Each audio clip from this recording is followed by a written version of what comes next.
This is how you cross over from Israel to Gaza, and right now we're in no man's land. Prime Minister, do you now regret when once asked what your favourite joke was, you replied, Nick Clegg? And Deputy Prime Minister, what do you think of that? Mr. Trump, why should you be president? What makes you fit for the role? Is it just one big ego trip? Thank you very much. People aren't sure they can trust what you say. You say things and then it turns out that they're not quite what you said.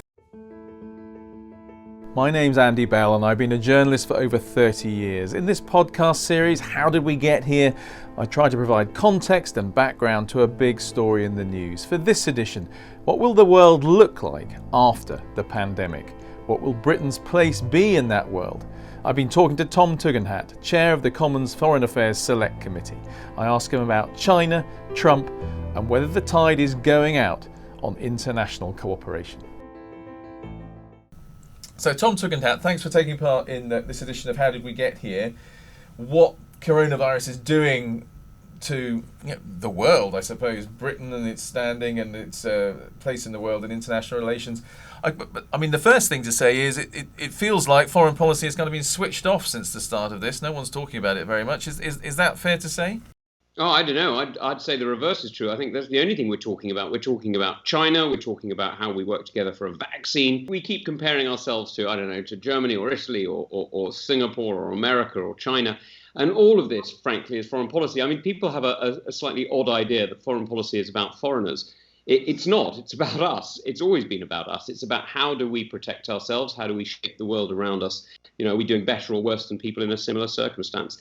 And that's fundamentally what foreign policy is. So actually, I'd see all of this as foreign policy. Okay. Well, as a result of coronavirus then, you've been in a position to observe UK foreign policy. You're the chair of the Foreign Affairs Select Committee. As a result of this, what is changing in terms of the way the UK should conduct its policy?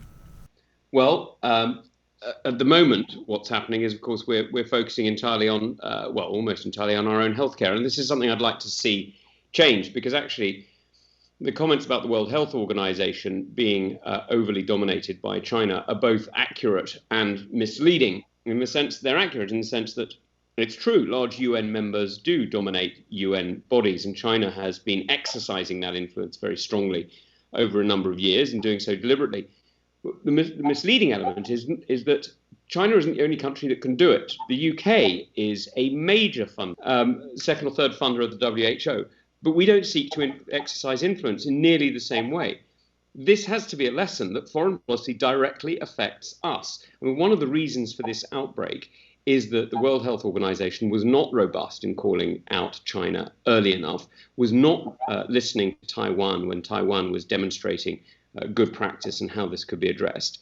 And the reason it wasn't robust was because it was being pressured by China, an important and large member of the United Nations. Why weren't we pressuring back? Why weren't we exercising the influence that we have back to make sure that our interests were also defended? This is a lesson in why foreign affairs matters, and matters at home to real people with real lives. I suppose people would say, well, hang on, the World Health Organization shouldn't be being pressured by different governments, whether it's China or us. The World Health Organization should be getting on and doing what is best from the point of view of the science and the medicine to look after the health of the world. All I can say to that is, I wish that were the case too. It's amazing how those who pay most money can influence most things, isn't it? It's completely astonishing that happens. But that's exactly what happens. And the reason it happens is because actually the science isn't neutral. The science is calling out, in this case, it was calling out the failures of the communist system in Wuhan and could have led or would have led to civil unrest and problems at home in China, because it would have been seen as state failure by the Chinese Communist Party. In fact, it was seen as state failure by the Chinese Communist Party, by many in China. And so in order to protect their domestic politics, the Chinese government exercised influence in foreign policy to protect themselves at home. Now, that shouldn't be seen as surprising. That's literally how foreign policy works. You use foreign to protect at home, not the other way around. Well, let's talk about China. Obviously, there were issues about how we dealt with China before this, but what would you say has been changed or even just brought into sharper focus by this crisis with regard to the UK and China?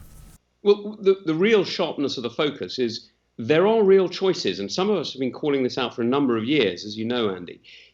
If you have a university system that is dependent on students who come from a country who silence debate, and censor opinion, you are importing censorship into your university system. That's what you're doing. You're not just importing students, you're importing censorship. And that's what we've done here in the UK. And we called this out in the Foreign Affairs Committee, as you know, last year and in fact earlier as well. Hang on, before you go on with that, so give me a concrete example of how Chinese censorship has been active in the UK. Sure. There are universities in the UK who have wanted to invite people to talk about water management in Tibet, for example. Now, these speakers, who are simply talking about an element of geography, you might think, physical geography, have also got views on Tibetan independence or Chinese occupation or human rights in Tibet. Now, the Chinese embassy has been very clear with universities here in the UK and told them that if these speakers are invited to speak, then the students who are coming from mainland China will no longer come to that university. Now, for some universities, that is a very, very big deal because foreign students pay a lot of money. And so what that has meant is that that speaker has not been invited. Now, that's not because of their political opinion on the subject in question, but because China, again, is seeking to silence anyone who criticizes their policy on human rights in Tibet or Xinjiang, where over 1 million Uyghur Muslims have been arrested and some are dying in camps. They are seeking to silence anybody who comments on democracy in Hong Kong, which is currently being repressed by the Chinese state. And they are seeking to silence anybody really who comments on anything that they consider internal policy. Now, they're using foreign policy to do it. They're using their embassies around the world to put pressure on universities, to put pressure on companies, and to put pressure on media outlets as well. But China is a superpower, politically, economically, militarily. We have to work with them, don't we? Of course we have to work with them, and nobody's arguing that we shouldn't. But that doesn't mean that we need to sacrifice everything that we think is important. You know, we had to work with the Soviet Union in various areas, but that didn't mean that we had to import dictatorial communism. And I see no reason why, just because we do need to talk about environmental protection and various forms of global governance with China, that means we should abandon every value of civil rights and freedom of speech. I think that would be going too far. I mean, do you think in the past the UK was simply too ready to say we need China and we're going to go along with and accept some of the practices that we wouldn't accept in this country if it was being done by a UK government?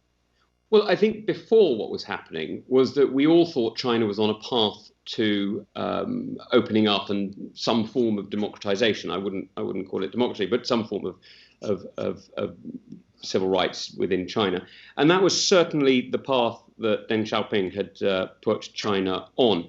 But under Xi Jinping, who came to power as General Secretary of the Communist Party and therefore, because it's the subordinate title, therefore President of China in 2012, this has been reversed. And what we've seen instead is a rather more authoritarian form of national Leninism that has been exercised in various different ways, including through foreign policy.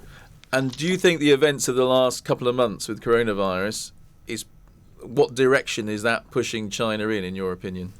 Well, it's caused a lot of people in China to realize that there is that the cost of tyranny is very problematic. If you look at, for example, the deaths in Wuhan, in Hubei province, you'll see that nobody in China believes. I mean, literally nobody in China believes that there are 4,000 deaths in mainland China. Estimates, depending on what you hear on Weibo, estimates go from 200 to 500,000. But they certainly nobody believes 4,000. And this level of deception is something that is really beginning to cost the Communist Party dear. And in fact, you can see this even within the Communist Party apparatus, because the day of mourning that happened about a month ago in China was not sanctioned by General Secretary Xi. It happened without the permission of the General Secretary. Now that's quite interesting, because it's quite clear that elements of the Communist Party are realizing that, in a way similar to the Tiananmen Square moment, elements are realizing that actually those ways are really, really dangerous. And this could easily become a Chernobyl moment for the Chinese Communist Party, in the same way as Chernobyl in the 80s for the Russian Communist Party, for the Soviet Communist Party.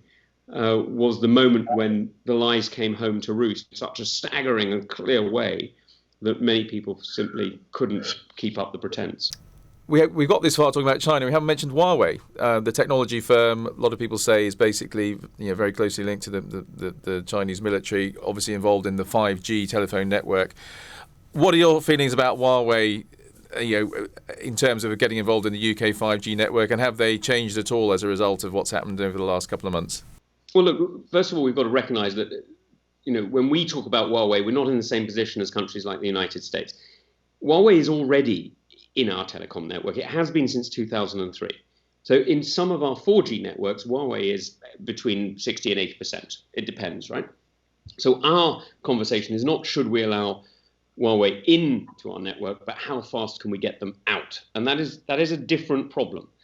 So the question that we've got to ask ourselves is, what is a reasonable time frame? And I don't think this has changed anything. I don't think COVID has changed anything in this discussion. I think it's clarified for some people the fundamental choice, but I don't think it's changed anything, which is, do we wish to be dependent on a state architecture that has fundamentally different values to us, and on a company that is fundamentally dependent on a security apparatus that we know practices very intense forms of civil control and individual espionage, as it's doing in Xinjiang and Tanzania and many other places.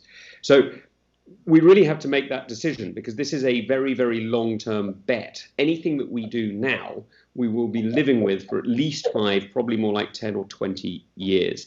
So this is why I think taking a 20-year bet on the direction that China is going to travel in is extremely unwise. Because the way that China has changed, even in the last 8 years, is quite dramatic. From a direction of openness and democratization to one of national Leninism is really quite a reversal. Now, that's over only in 8 years. What are the next 20 going to look like? Do you think the UK government is currently too prepared to deal further with Huawei, let Huawei even further into our telecom systems? Well, and the government has already set out a way of reducing it, and I have to say, I think the government's started out in exactly the right direction, which is to say, look, we're going to reduce Huawei penetration from where it is now down to about 35%, and I welcome that. But the reason I don't welcome that completely is because I want to see that direction go to zero. The reason that zero is an important number here is not just because Huawei presents a security threat to existing systems, which it does, but then so do others in different ways, but because actually Huawei and ZTE are used by the Chinese state to be subsidized, effectively tech dumping, as they also do steel dumping, in order to achieve market dominance, in order to achieve monopolistic positions, in order to achieve control. And that, I think, is something that the UK government should be very cautious about. I mean, what we've learned with PPE in the last few months is that China is very willing to use monopoly positions it has, like the provision of PPE, to control the actions and silence the comments of other countries. They've done that around the world by effectively punishing or rewarding countries according to what they say about Taiwan or Hong Kong or Xinjiang, by granting or not granting access to PPE. And I see no reason to believe that they wouldn't do exactly the same thing with technology, particularly once they've achieved a monopolistic position. And effectively what we would then be doing, exactly like with the students, as I mentioned earlier, is we would be importing censorship, not just technology. Is there enough...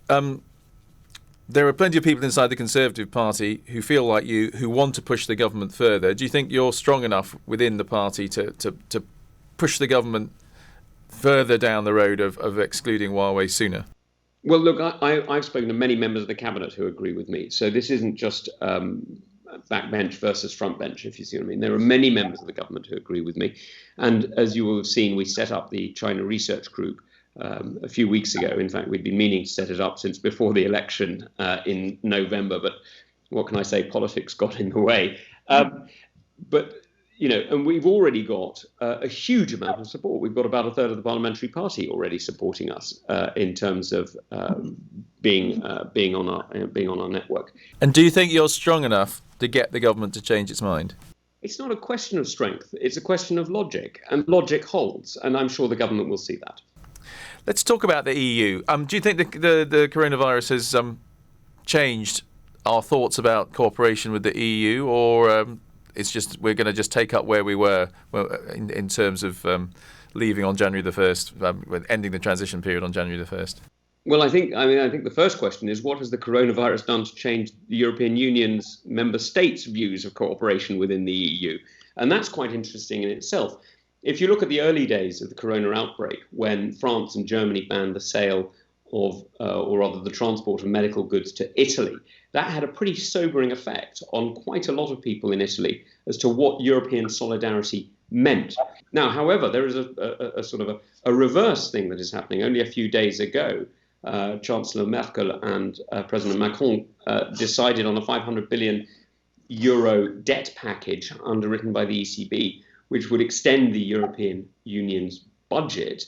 That is saying that the European Union effectively can take on state-level authority to in-debt people for generations. Now, these are currents that are running in conflict within the EU 27 at the moment, and just point to the fact that the EU is not a single body, but is many competing ideas, and this is a challenge. Hasn't the coronavirus shown that when the chips are down in the EU, countries actually look to themselves and say, well, we're going to take the measures that we need to take to protect our populations, and frankly, the European dimension is secondary? Well, you could argue that, and you could have argued the same thing during the Euro crisis, when Greece was very nearly forced out of the euro and almost certainly would have therefore fallen out of the EU. But it didn't happen. Look, I think it's very easy to predict the death of the European Union, and many people have done it for many years. I'm not going to do that. I'm just going to say I'm watching with great interest how EU member states decide to move forward. But, for many countries, and this is something that many people, don't factor in, for many countries, including Germany, the EU is the fundamental building block of both domestic and foreign policy. And so the idea that any German chancellor is going to abandon the European Union is simply not true. They do not have a choice on it. This isn't a matter of opting in or opting out. It is absolutely fundamental to the way Germany sees itself today. And its European policy is an expression of its national policy and vice versa. Last question on the EU. Should Britain extend the transition beyond December 31st if necessary, if that's what's needed to finalise a deal with the EU? Well, I'm not going to get religious about a day here or a day there, but I do think that we need to get to clarity here. And the reality is that we've now been talking about this for the best part of 3.5 years. And sometimes deadlines really do help to focus the mind.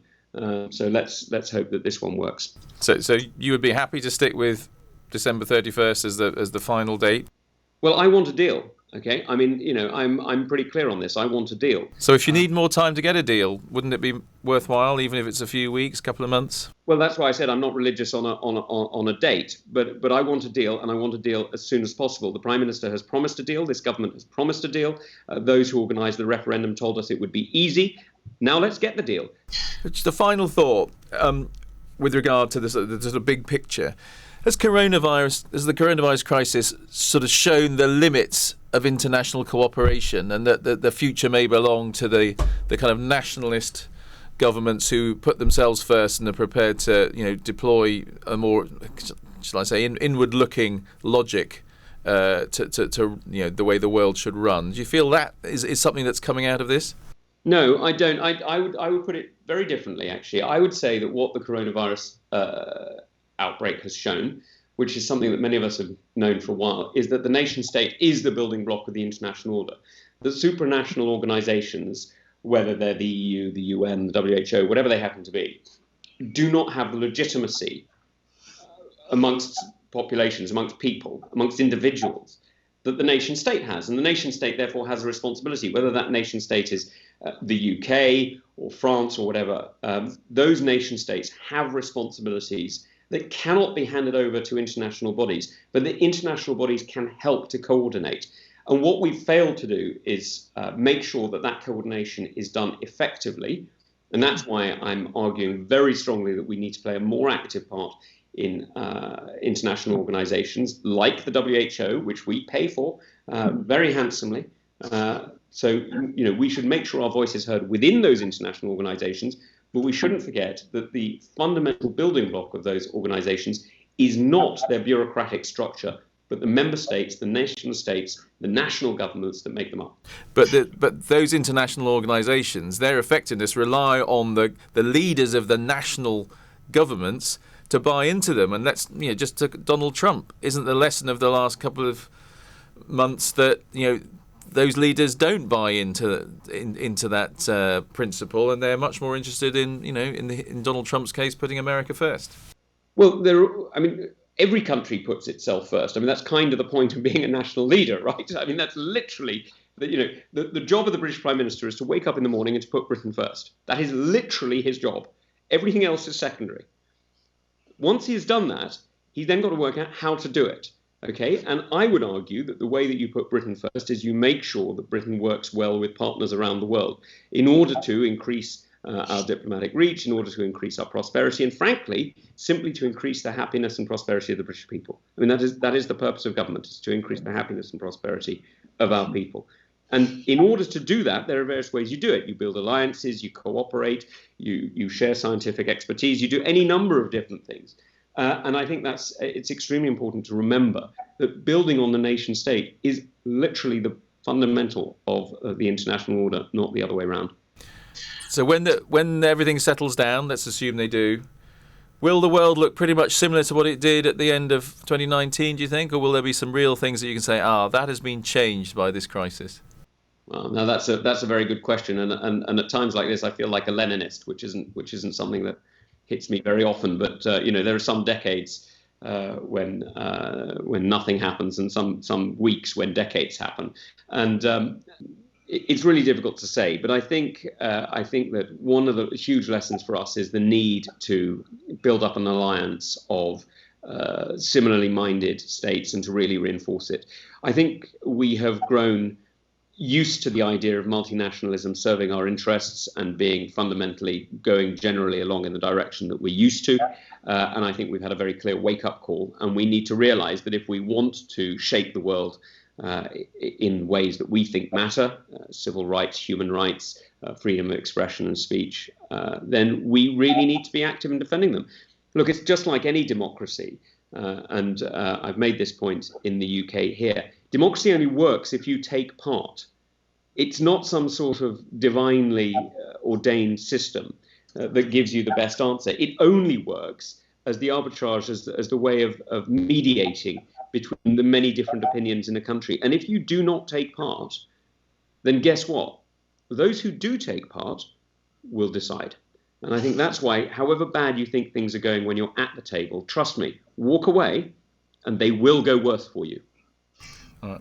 Tom Tugendhat, thank you very much for talking about how the world may be altered by the coronavirus crisis. And hopefully we will be able to say we are now looking back on the crisis reasonably soon rather than still being in the middle of it. Anyway, thank you very much for talking to us today.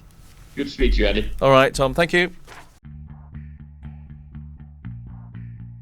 Tom Tugendhat on the world waiting for us after the pandemic.